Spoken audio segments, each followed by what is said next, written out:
चलिए इसी शब्दों की बात हुई, धर्म की बात होती है तो हिंदू धर्म याद आता है। आप इन दोनों में किसको मानना चाहते हैं कि हिंदू धर्म है कोई या सनातन ही है खाली? धर्म है जी। धर्म के अलग अलग गुणों से उसको पहचानते हैं।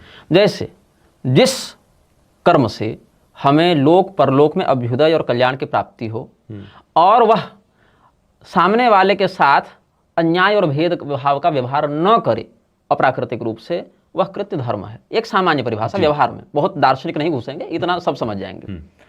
अब सनातन शब्द, सनातन क्या, अच्छा वह धर्म कैसा होना चाहिए? तो कहा आचार प्रभो धर्म, सदाचार प्रधान धर्म है। भागवत महापुराण में आप देख लेंगे, धर्मम तो साक्षात भगवत प्रणीतम, या महाभारत में जो विष्णु सहस्त्रनाम के अंत में जाएंगे तो आचार प्रभो धर्मो धर्मस्य प्रभुरच्युता, इस भाव से देखेंगे।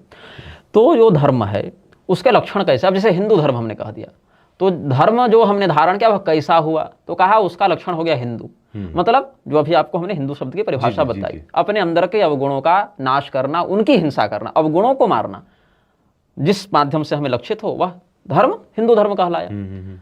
अथवा ब्रह्मवैवर्त पुराण के प्रकृति खंड इत्यादि का अध्ययन करेंगे, सनातन सनातनी शब्द की व्याख्या जहां देखेंगे, अविनाशी और व्यापक दोनों लक्षण एक साथ जिसमें दिखें उसको सनातन कहा गया धर्मशास्त्रों में। ब्रह्मवैवर्त पुराण में इसका मिल जाएगा आपको। कि अविनाशी से तात्पर्य क्या है? किसी भी काल में उसमें परिवर्तन न हो, न बढ़े न घटे, वह होता है अविनाशी। व्यापक, जो हरेक परिस्थिति में हरेक देश में स्थित हो, मतलब देश और काल की सत्ता से जो प्रभावित न हो, वही सनातन के नाम से। तो ऐसा धर्म कैसा हो गया? सनातन हो गया।